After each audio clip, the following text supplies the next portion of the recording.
ரெடியா?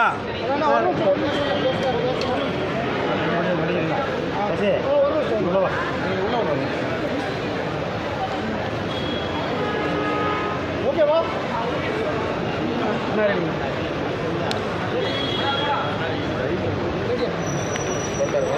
அனைத்து ஊடக நண்பர்களுக்கும் பத்திரிகை நண்பர்களுக்கும் வணக்கம்.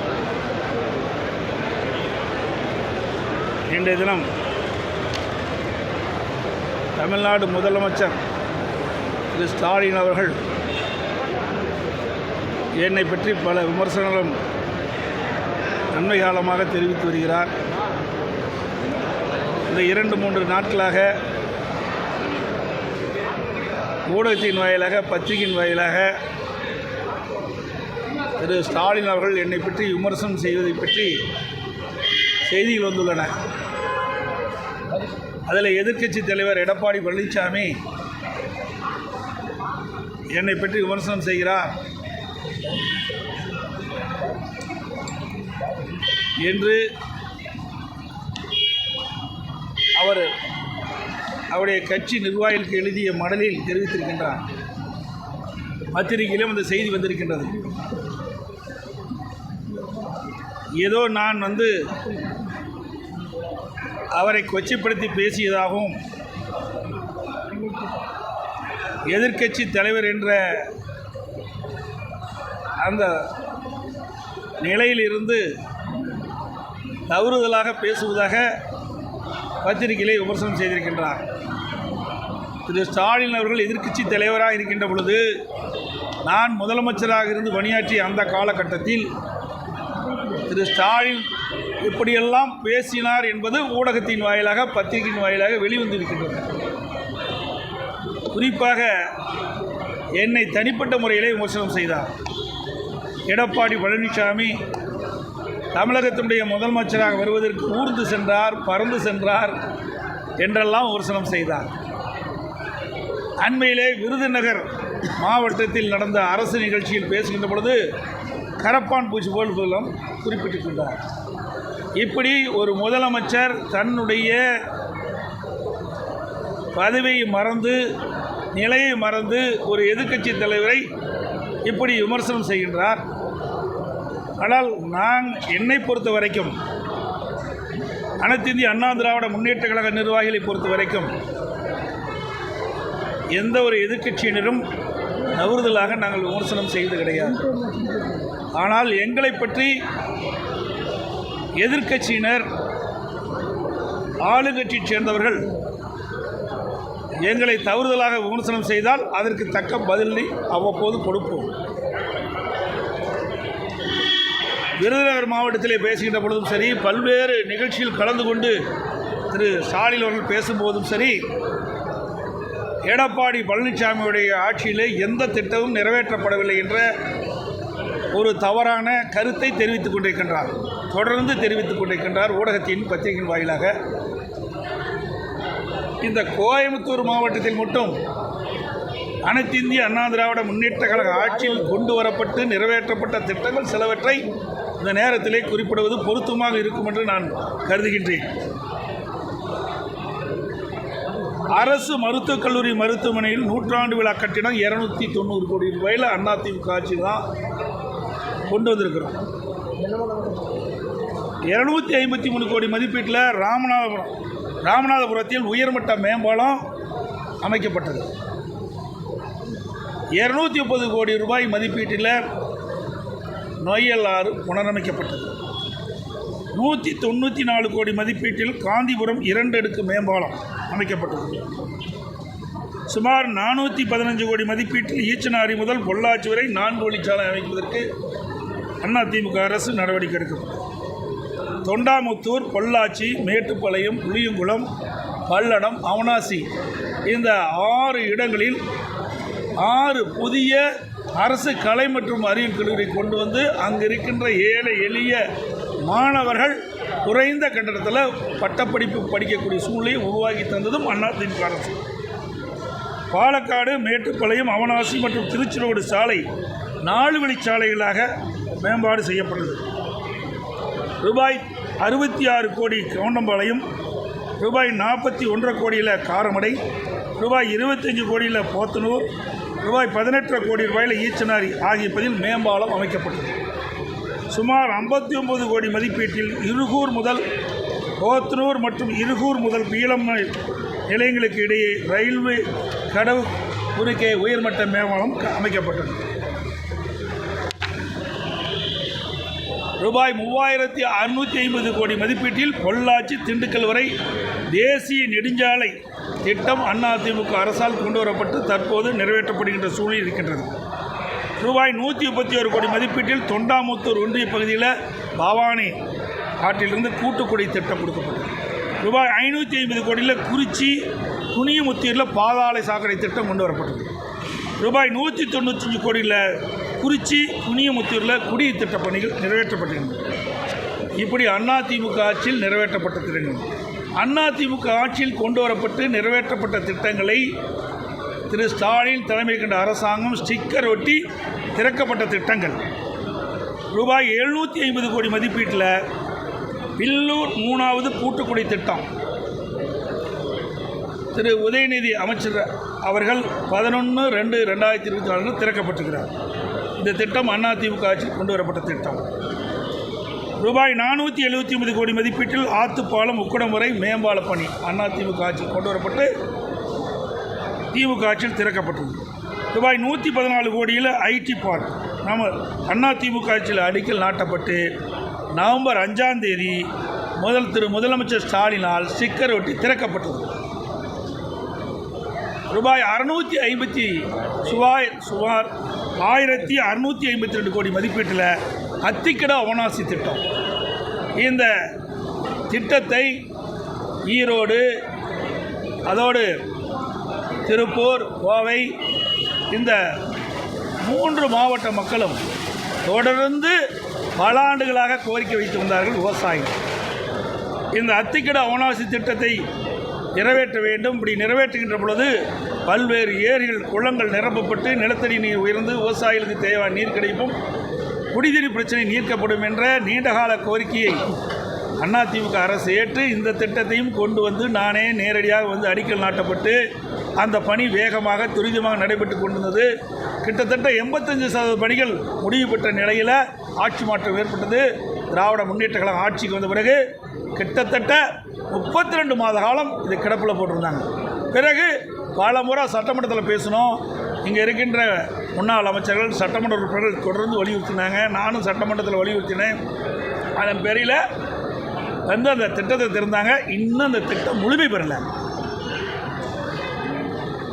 அதோட அதிமுக ஆட்சியில் கொண்டு வரப்பட்ட திட்டம் என்ற காரணத்திற்காகவே இன்றைக்கு பல திட்டங்கள் ஆமை வேகத்தில் இன்றைக்கி இந்த திமுக ஆட்சியில் நடந்து கொண்டிருக்கின்றன.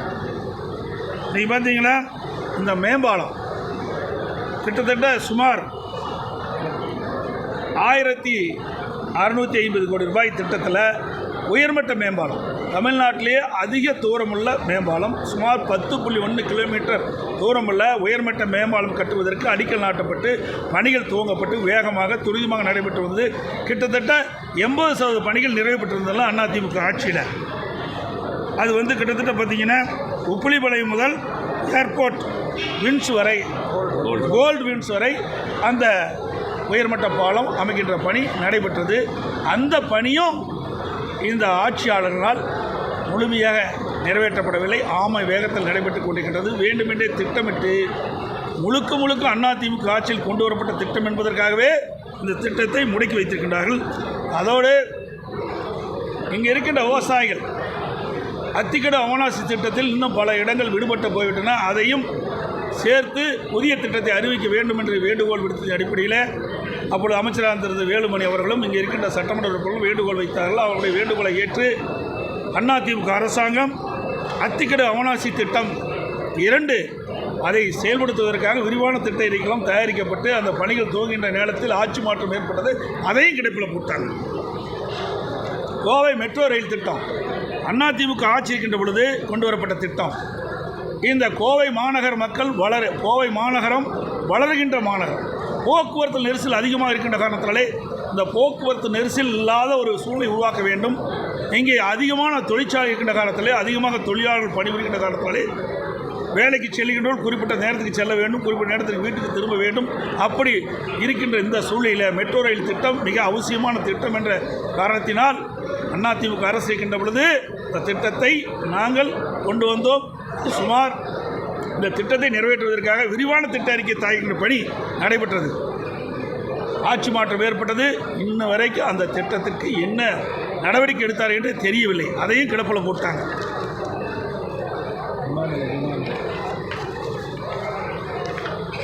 அதோட விமான நிலையம் விரிவாக்கம் அதிமுக ஆட்சி இருக்கின்ற பொழுது 99% நில எடுப்பு பணி முடிவு பெற்றது. நில எடுப்பு பணி முடிந்த பிறகு ஆட்சி மாற்றம் ஏற்பட்டது. திமுக ஆட்சிக்கு வந்த பிறகு இன்றைக்கு இந்த நில எடுப்பு புதிய கட்டுப்பாடுகள் விதித்து மத்திய அரசுக்கு இந்த நிலத்தை கொடுப்பதற்கு புதிய கட்டுப்பாடுகள் விதித்தாங்க. அதனால் காலதாமதாகி அண்மையில் தான் நிலம் ஒப்படைக்கப்பட்டதாக செய்தி வந்திருக்குது. இதுவும் திராவிட முன்னேற்ற கழக ஆட்சியில் இந்த திட்டத்தை கிடப்பில் போட்டிருக்காங்க. ஸ்மார்ட் சிட்டி திட்டம் இது அதிமுக ஆட்சியில் கொண்டு வரப்பட்ட திட்டம். அதுவும் காலதாமதம் செய்து தான் அந்த பணியை செயல்படுத்தி கொண்டிருக்கிறாங்க. அதோட இன்றைக்கு வெள்ளலூரில் சுமார் 62 ஏக்கர் அளவில் 168 கோடி மதிப்பீட்டில் அந்த பணி நாங்கள் துவக்கணும். இங்கே இருக்கின்ற பேருந்து நிலையம் சிறப்பாக இருக்க வேண்டும் என்பதற்காக போக்குவரத்து நெரிசல் இல்லாமல் மக்கள் பயணம் செய்ய வேண்டும் என்ற அடிப்படையில் கிட்டத்தட்ட 50% பணிகள் நிறைவேற்று விட்டன. இதையும் இந்த விடியா திமுக அரசு கிடப்பில் போட்டுட்டுது. அதோட மேற்கு புறவழிச்சாலை அதிமுக ஆட்சியில் கொண்டு வரப்பட்டால் இப்பொழுதுதான் டெண்டர் விட்டு அந்த பணியை துவக்கியிருக்கிறாங்க. இப்படி அனைத்து இந்திய அண்ணா திராவிட முன்னேற்ற கழக ஆட்சியில் கொண்டு வரப்பட்ட திட்டங்கள் எல்லாம் இந்த திட்டங்கள். ஆனால் ஒன்றுமே செய்யலை என்று இன்றைய முதலமைச்சர் தெரிவிச்சிட்டார்.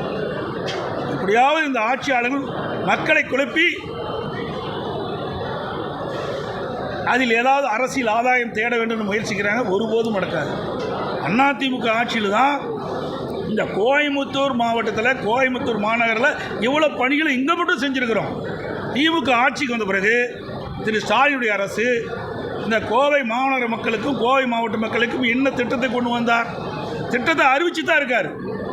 இது வரைக்கும் அந்த எந்த திட்டமுமே இன்னும் நடைமுறைப்படுத்தலை, பணியே துவக்கலை. அப்புறம் ஆய்வு மேற்கொள்ளணும்னு சொல்கிறார். எல்லா இடத்துக்கும் ஆய்வுக்கு போகிறேங்கிறார். பல மாவட்டத்துக்கு ஆய்வுக்கு போகிறேங்கிறார். நாளை கூட பெரம்பலூர், அரியலூர் போவதாக பத்திரிகை செய்தி.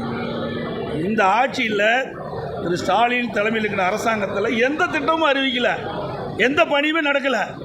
எப்படி போய் ஆய்வு பணி மேற்கொள்ள முடியும்? அதிமுக ஆட்சியில் இவ்வளவு திட்டங்களை அறிவித்து பணிகள் நிறைவேற்றப்பட்டு நாங்களும் திறந்தோம். ஆட்சி மாற்றத்துக்கு பிறகு திராவிட முன்னேற்ற கழகம் ஆட்சிக்கு வந்த பிறகு முதலமைச்சர் திரு ஸ்டாலின் நாங்கள் கொண்டு வந்த திட்டத்தை இன்றைக்கு முடிக்கப்பட்டு திறந்து வச்சுட்டு இருக்காரு. இதுதான் நிலைமை. அதோட இன்னொன்று சொல்கிறாரு,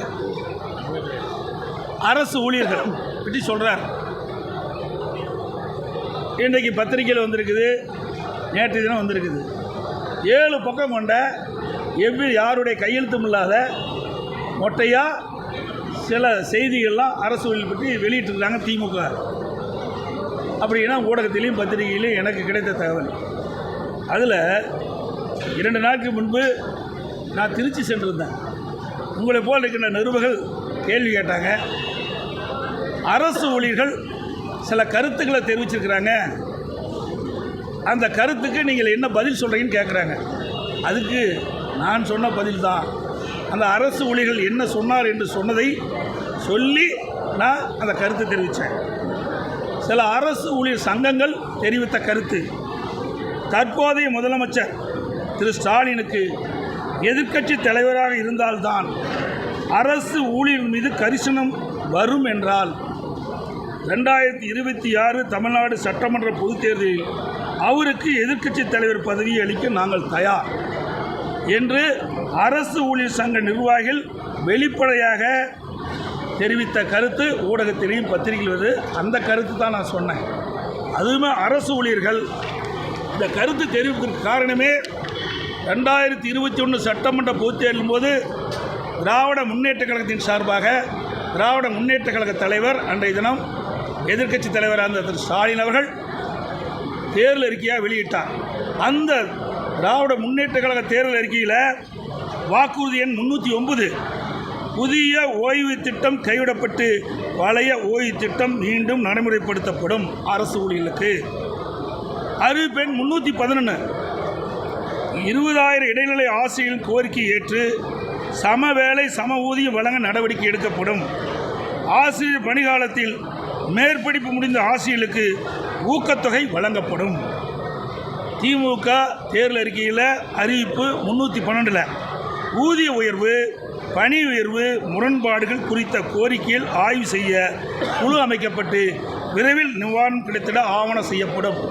இந்த கோரிக்கையை வலியுறுத்தி தான் அரசு ஊழியர்கள் போராட்டம் நடத்துகிறாங்க. அரசு கோரிக்கை வச்சுட்டு இருக்கிறாங்க. 42 மாதம் கடந்து போச்சு, இன்னும் நிறைவேற்றப்படவில்லை என்ற காரணத்திற்காகத்தான் அவர்கள் அந்த கருத்து சொன்னாங்க. நிருபர்கள் இந்த கருத்தின் அடிப்படையில் எனக்கு கேள்வி கேட்டீங்க, அதுக்கு நான் பதில் சொன்னேன். அதுக்கு என்னென்னமோ முதலமைச்சர் என்னை பற்றி விமர்சனம் செய்கின்றார். நிறைவேற்ற முடியாத வாக்குறுதிகளெல்லாம் அளித்து 2021 சட்டமன்ற பொதுத் தேர்தல் போது நீங்கள் வெற்றி பெற்றீங்க. வெற்றி பெற்ற பிறகு தேர்தல் நேரத்தில் திராவிட முன்னேற்ற கழகத்தின் சார்பாக கொடுக்கப்பட்ட தேர்தல் வாக்குறுதியை நிறைவேற்றுவது தான் உண்மையான கட்சிக்கு அழகு. ஆனால் எப்படியாவது வெற்றி பெற வேணும் அப்படின்னு ஒரே நோக்கத்தோடு நிறைவேற்ற முடியாத அறிவிப்புகளை அறிவித்துவிட்டு இன்றைக்கு விழிபிதுங்கி நிற்கின்ற அரசாங்கம் திமுக அரசாங்கம். ஆக அரசு ஊழியர் கேட்கின்ற கேள்வி, தேர்தல் நேரத்தில் அரசு ஊழியர்களுக்கு கொடுக்கப்பட்ட வாக்குறுதியை நிறைவேற்றுங்கள் என்று. அதைத்தான் அவர்கள் கேட்டாங்க. அதற்கு அவர்கள் சொன்ன கருத்தை தான் நான் பிரதிபலித்தேன். அதோட இன்றைக்கு இந்த பகுதியில் பார்த்தீங்கன்னா தங்க நகை பூங்கா கொண்டு வரும்னு சொல்லியிருக்கிறாங்க முதலமைச்சர். இதை ஏற்கனவே அதிமுக அரசு இருக்கின்ற பொழுது இது அறிவிப்பு வந்துவிட்டது. அப்பொழுது நிலம் எடுக்கின்ற பிரச்சனை இருந்தது. அந்த பகுதியில்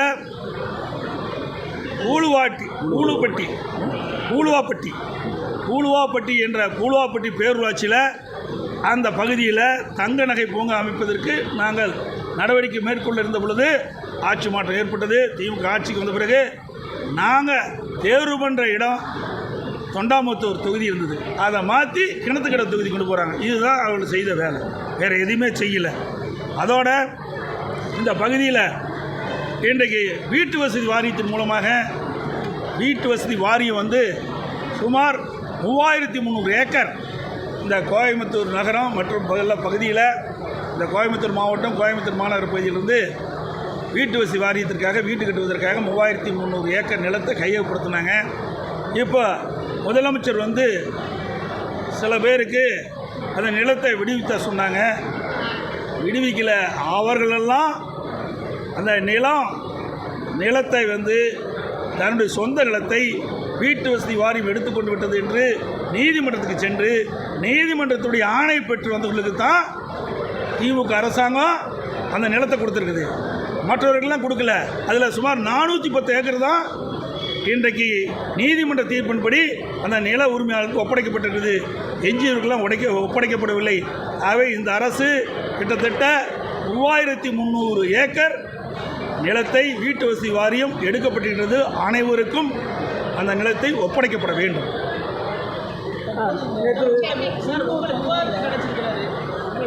அதிமுக அரசு கொண்டு திட்டங்களையும் சரி திமுக அரசு திட்டங்கள் எல்லாம் என்னென்ன கொண்டு சொல்லி விவாதத்துக்கு எடப்பாடி பழனிசாமி யார் நான் அழைப்பு விட்டது? யாருக்கு அழைப்பு விட்டேன்? யாருக்கு அழைப்பு விட்டோம்? அப்படின்னா முதலமைச்சர் தான், அந்த நாட்டுடைய முதலமைச்சர் தான் பதில் சொல்ல வேணும். இவர் பதில் சொல்கிறதுக்குலாம் எங்காலும் நிறையா இருக்கிறாங்க. இங்கே இருக்கிறாங்க முன்னாள் அமைச்சர்லாம் நிறைய பேர் இருக்கிறாங்க. இவருக்கு என்ன தெரிய போகுது? அப்பாவோட மோசமாக இருக்கிற இவர் ஏதோ சவாலுக்காக பேசுகிற ஒழிய வாய்ச்சொல் வீரராக இருந்து பிரயோஜனம் இல்லை. அனைத்து இந்திய அண்ணா திராவிட முன்னேற்ற கழக ஆட்சியில் நிறைவேற்றப்பட்ட திட்டங்கள் இந்த ஒரு மாவட்டத்தில் மட்டும் நான் சொல்லியிருக்கிறேன். தமிழ்நாடு முழுவதும் ஏராளமான திட்டங்களை நாங்கள் நிறைவேற்றிக்கிறோம். திராவிட முன்னேற்ற கழக அரசு அமைக்கப்பட்ட பிறகு திரு ஸ்டாலின் முதலமைச்சராக வந்த பிறகு என்னென்ன திட்டத்தை நிறைவேற்றப்பட்டிருக்கு அதுக்கு நான் கேள்வி கேட்டால் உதயநிதி பதில் சொல்கிறார். ஏன் முதலமைச்சர் எங்கே போயிட்டார் அப்படின்னா திறமையில்லாத முதலமைச்சர்னு ஒத்துக்கிறாரா அவர்? நான் சொன்ன மாதிரி பொம்மை முதலமைச்சர் ஒத்துக்கிறாரா? நேற்று வந்து அதான் நான் ஏற்கனவே சொன்னேன். இன்றைக்கு தமிழக எல்லா மாநிலத்திலும் ஒரு முதலமைச்சர் தான் இருக்கிறாங்க. தமிழ்நாட்டில் தான் 4 முதலமைச்சர் இருக்கிறாங்க. அந்த அடிப்படையில் தான் உதயநிதி முதலமைச்சருக்கு பதிலாக பதில் சொல்லிட்டு இருக்காரு. முதலமைச்சர் சொல்ல வேண்டிய பதிலை முதலமைச்சர் தான் சொல்ல வேணும். அதெல்லாம் ஏற்கனவே சொன்னேன். அதிகார மையங்கள் 4 இருக்குது. அந்த 4 யார் என்று உங்களுக்கே தெரியும். வேணுமென்றே திட்டமிட்டு என்னிடத்தில் ஏதாவது கேள்வி கேட்டு அது ஒரு விவாத பொருளாக்கி அப்புறம் அதுக்கு ஒரு 4 பேர் வச்சு விவாதம் பண்ணுவீங்க. அது ஏற்கனவே சொல்லியாச்சு, அது தெரியும் உங்களுக்கு. நேற்று வந்து சுகாதாரத்துறை அமைச்சர் வந்து அந்த யூடியூபர் இருப்பா அந்த விவகாரத்தில் வந்து என்னென்னு சொன்னார்னா, அவர் கொலை குற்றம் செய்யல, காவல்துறை நடவடிக்கை எடுக்கலன்னு ஒரு அமைச்சரே சொல்கிறார். என்ன இந்த யூடியூபர் வந்து அவர் தொப்புள் கொடி கட் பண்ண விவகாரத்தில் அது நீதிமன்றம் வரைக்கும் போயிருக்குது. அந்த நீதிமன்றத்தில் இருக்கிறதுனால அதில் வந்து கருத்து சொல்வது சரி இருக்காது. நல்வாழ்வுத்துறை அமைச்சர் செய்தியாளர்களை சந்திச்சிருந்தார் சார். அப்போ அவர் என்ன சொல்கிறாருன்னா, ஒரு அமைச்சர் காவல் நிலையத்தில் புகார் அளித்தால் கூட காவல்துறையினர் வந்து நடவடிக்கை எடுக்கல அப்படின்னு ஒரு அதிர்ச்சியான தகவலை பதிவு செஞ்சுருக்காங்க. அதாங்க, அப்படிப்பட்ட அரசாங்கம் தான் இப்படி இருக்குது. ஆனால் ஏற்கனவே சொன்னேன், தமிழகத்தில் சட்ட ஒழுங்கு அடியோடு சீரழிந்து விட்டது. இன்றைக்கு திறமையற்ற முதலமைச்சர் நாட்டை ஆண்டு கொண்டிருக்கின்றார். பொம்மை முதலமைச்சர் நாட்டை ஆண்டு கொண்டிருக்கின்றார். அவருடைய அமைச்சர் வைக்கின்ற அமைச்சரே இப்படிப்பட்ட கருத்து சொல்கின்ற பொழுது நாட்டு மக்களுக்கு எங்கே நீதி கிடைக்கும்? அதாவது மெத்தப்பட்டம் என்கிற போதைப் பொருள் வந்து அதிகமாக புழக்கத்தில் வந்துட்டுருக்குது. ஒரு மருத்துவ பரிந்துரை சீட்டு இல்லாமலே வந்து சர்வசாதாரணமாக கிடைக்குது அப்படின்னு சொல்லி அவர்கிட்டே ஒரு கேள்வி கேட்ட செய்தியாளர்கிட்ட என்னன்னா, குற்றம் செய்யப்பட்டவர்களை அடையாளம் காட்டினால் நடவடிக்கை எடுப்பதாக அவர் பதில் சொல்றாரு. இப்படி அரசாங்கம் எதுக்காக இருக்குது? அரசாங்கம் என்பது இப்படி பத்திரிகையாளர்களோ அல்லது பொதுமக்களோ ஏதாவது பிரச்சனை என்று சொல்லுகின்ற பொழுது அந்த பிரச்சனைக்கு ஆழமாக சென்று அதை விசாரித்து உரிய நடவடிக்கை எடுக்கணும். அதுதான் அரசாங்கம். நாமளே சொல்கிறதுக்கு அரசாங்கம் தேவையில்லை. சில இடத்துல இப்படிப்பட்ட போதைப் பொருள் விற்பனை நடக்குதுன்னு சொன்னால் அந்த அரசாங்கம் விழிப்போடு இருந்து செயல்பட்டு எந்தெந்த இடத்துல போதைப் பொருள் விற்பனை இருக்குது, எந்தெந்த இப்படி நீ சொன்ன மாதிரி அந்த போதைப் பொருள்லாம் இப்பொழுது இங்கேயே தயார் பண்ணுகின்ற ஒரு சூழ்நிலாம் பத்திரிகையில் பார்த்தேன். அப்படிப்பட்ட அவலங்களை இந்த ஆட்சியில் நடைபெற்றுக் கொண்டிருக்கின்றன. சட்ட ஒழுங்கு அடியோடு சீர்கட்டு விட்டது. காவல்துறைக்கு முழு சுதந்திரம் கிடையாது. அதனால் அவர்கள் இந்த போதைப் பொருள் விற்பனை செய்கின்றவர்களை தடை செய்ய முடியாத ஒரு சூழ்நிலை இருக்குது. அதனால தான் இந்த போதைப் பொருளை தடை செய்ய முடியல. அதிமுக சார்பில் தொகுதி வாரியாக புதுசாக ஒரு கள ஆய்வு குழுவெல்லாம் அமைச்சிருக்கு சார். அந்த கள ஆய்வுடைய உத்வேகம் தற்பொழுது அதிமுக தொண்டர்கள் மத்தியில் எப்படி இருக்குது சார்? அதை நீங்கள் போனது தானே தெரியும். அனைத்து இந்திய அண்ணா திராவிட முன்னேற்ற கழகத்தை பொறுத்த வரைக்கும் கட்டமைப்பு பலமாக இருக்க வேண்டும் என்ற எண்ணத்தின் அடிப்படையில் தான் நாங்கள் இந்த தொடர் நடவடிக்கைகளை எடுத்துக்கிட்டு இருக்கோம். இன்றைக்கு தமிழகம் மட்டும் இல்லை, இந்தியாவிலேயே எந்த ஒரு கட்சியும் அந்த கட்சியினுடைய உறுப்பினர் அட்டை புதுப்பித்தல், புதிய உறுப்பினர் சேர்த்தல், அதை முழுமையாக போய் சேர்ந்ததா என்று ஆய்வு செய்யவே கிடையாது. எல்லாமே ஆன்லைனில் போடுறாங்க, கிடைக்குது. ஆனால் அதிமுக அப்படி இல்லை. முறையாக அதிமுக கொடுக்கின்ற படிவத்தை, தலைமை கழகம் கொடுக்கின்ற படிவத்தை பூர்த்தி செய்து தலைமை கழகத்தில் ஒப்படைக்கப்பட்டு தலைமை கழகம் கொடுக்கின்ற அந்த உறுப்பினர் சீட்டை உரியருடன் வழங்க வேண்டும். அதை ஏற்கனவே வழங்கிட்டு இருக்கிறோம். அதை களப்பணி செய்வதற்கு தான் இதை ஒவ்வொரு மாவட்டமாக போகிறாங்க. சார், நான் சொல்கிறேன், இன்னும் 1.5 ஆண்டு காலம் இருக்குது. 1.5 ஆண்டு காலத்துக்கு பிறகு தான் தேர்தல் வர இருக்குது. தேர்தல் வருகின்ற பொழுது தான் இதையெல்லாம் சொல்ல முடியும். இன்னொன்று சொல்கிறேன், ஏற்கனவே திருச்சி விமான நிலையத்தில் ஒரு நிருபர் கேட்குறாரு. அதுக்கு நான் ஒரு பதில் சொன்னேன். ஒத்த கருத்துடைய கட்சிகள்லாம் எங்களோடு இணைந்து அதில் உடனே விவாதமான அன்னைக்கு வச்சுட்டீங்க. பாரதிய ஜனதாவோட எடப்பாடி பழனிசாமி மறைமுக கூட்டணி ஏற்கனவே தெளிவுபடுத்திட்டேன். தெளிவாக நான் சொல்லியாச்சு. நாடாளுமன்ற தேர்தல் இருக்கும்போதே நடக்கின்ற பொழுதே கட்சியினுடைய தலைமை அலுவலகத்திலும் சரி, பல்வேறு ஊடக பேட்டியிலும் சரி, பத்திரிகை பேட்டி கொடுக்கும்போது தெளிவாக சொல்லிட்டேன். சட்டமன்ற தேர்தலின் போது பாரதிய ஜனதாவுடைய கூட்டணி இல்லை என்று சொல்லப்பட்டிருக்கிறது. அதை வைத்து மீண்டும் மீண்டும் நீங்கள் கேள்வி கேட்டே இருக்கிறீங்க. என்ன சொல்கிறது? ஏற்கனவே நாங்கள் முடிவு செஞ்சு அறிவிக்கப்பட்டு விட்டது. திமுக எங்களுடைய எதிர்க்கட்சி. திமுக மக்களோட ஆட்சி அகற்றப்பட வேண்டும் என்பது நோக்கம். அதோட பாரதிய ஜனதாவுடைய கூட்டணி இல்லை என்பது எங்களுடைய நிலைப்பாடு. அதில் தெளிவாக இருக்கிறோம். அதனால் எதையும் பொருத்தி பேசக்கூடாது. ஒருவேளை சார், நான் தான் தெளிவாக சொல்லிட்டேன். மீண்டும் மீண்டும் அதில் கொண்டு உங்கள் விவாத மேடம் வச்சுக்கணும். உங்களுக்கு எங்களை வச்சு ஒரு விவாதம் செய்ய வேணும். அப்படி தான் பார்க்குறீங்க. திமுகவில் எவ்வளோ பிரச்சனை நடந்துருக்கு. ஏதாவது ஊடக நம்பளும் பத்திரிகை நம்பளும் அதை பற்றி சிந்திச்சு போடுறீங்களா? எதுவுமே கிடையாது. அருள் ஊந்து சொல்கிறேன், ஊடக நம்பளும் பத்திரிகை நம்பளும் நடுநிலையோடு நீங்கள் நடந்து கொள்ளுங்க. இதே ஸ்டாலின் அவர் ஒரு நிகழ்ச்சியில் பேசுகிறார். திரு உதயநிதி ஸ்டாலின் அவர்கள் அமைச்சரான பிறகு அவருக்கு கொடுக்கப்பட்ட அந்த வேலைகள் சிறப்பாக செஞ்சு 100% சிறப்பாக செயல்பட்டு சொல்கிறார். இப்படின்னா மற்ற அமைச்சர்கள் எதுவுமே செய்யலையா? மற்ற அமைச்சரெல்லாம் அவருடைய துறையில் எதுவுமே செய்யலையா? அதை பற்றி ஏதாவது ஒரு விவாத மேடையாவது, ஒரு தொலைக்காட்சியிலாவது விவாத மேடை வச்சு விவாதிக்கிறீங்களா? எதுவுமே விவாதிக்கலையே. அதிமுக தும்புனா போதும் அதுக்கு ஒரு விவாத மேடை, இரும்புனா போதும் அதுக்கு ஒரு விவாத மேடை. அதிமுக கட்சியோட ஒரு கட்சி இருக்க காட்டி தான் விவாத மேடைன்னு ஒரு விவாதமே நடந்துகிட்டு இருப்பதாக எங்களுக்கு தெரியுது. பத்திரிகையிலும் செய்தி வந்துக்கிட்டு இருக்குது. ஆக உண்மையில் நீங்கள் நடுநிலையோடு நீங்கள் எண்ணி பார்க்கணும். யார் தவறு செய்தாலும் எந்த கட்சியில் பிரச்சனை தான் அதை முழுமையாக வெளிச்சத்துக்கு கொண்டாங்க. அதை கொண்டு வர மாட்டேங்கிறீங்க. ஆளுங்கட்சிக்கு ஒரு நீதி, எதிர்கட்சிக்கு ஒரு நீதியாக தான் ஊடக நண்பர்களும் பத்திரிகை நண்பர்களும் இன்றைக்கு செய்தி வெளியிட்டிருக்கிறீங்க. அதில் வந்து அந்த நிலையை மாற்றி சில ஊடகம் தான், எல்லா ஊடகத்தையும் நான் சொல்லலை, சில பத்திரிகை தான் அப்படி பண்ணுறீங்க. எல்லா பத்திரிகை ஊடகமும் மதிக்கக்கூடியவர்கள். ஆகவே நீங்கள் உண்மை செய்தியை நடுநிலையோடு, அது ஆளுங்கட்சியாக இருந்தாலும் சரி எதிர்கட்சியாக இருந்தாலும் பாரபட்சம் இல்லாமல் செய்தியை வெளியிட வேண்டும் என்று அன்போடு கேட்டு விடைபெறுகின்றேன். நன்றி. இந்திய அரசு மருத்துவமனையில் மருத்துவர் எடப்பாடியார்